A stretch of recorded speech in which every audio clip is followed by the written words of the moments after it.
Баршаңызға қайырлы күн достар, мен каналыма қош келдіңіздер. Бүгін сіздермен өте дәмді, кереметтей тайский салат әзірлейтін боламыз.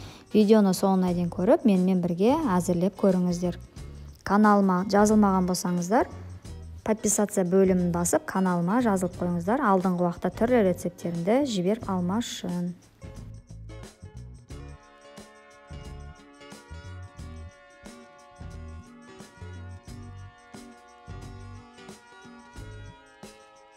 Ең алдымен баклажанымызды жуып кептіріп, кубиктеп торап, қызып тұрған майға қуырып алатын боламыз. Міне дайын болды баклажанымыз.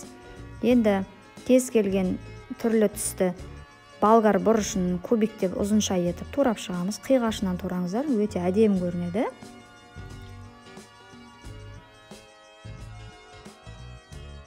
Енді қиярымызды ұзынша етіп тураймыз. Қызанағымызды ұзынша етіп тураймыз.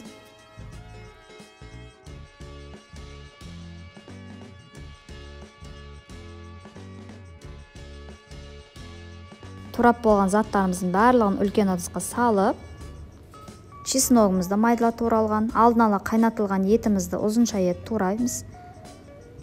Тұз, бұрыш, соевый соус салып, және сұйық майымыз салып, міне біздің салатымыз дайын болды. Видеоны соңына дейін көрген болсаңыздар, видеома лайк басып, қоңыраушаны басуды ұмытпаңыздар. Алдыңғы уақытта түрлі рецептерімді жіберіп алмашын каналыма подписация бөлім басып қоюды ұмытпаңыздар. Қазақша контенті каналдың дамуына өз үлестеріңізді қосқыларыңыз келсе, подписация бөлімін басып, каналыма жазылмаған болсаңыздар, міндетті түрде жазылып қойыңыздар. Назарларыңызға көп рахмет. Сіздермен бірге болған Бауырсақ Фуд. Ас болсын.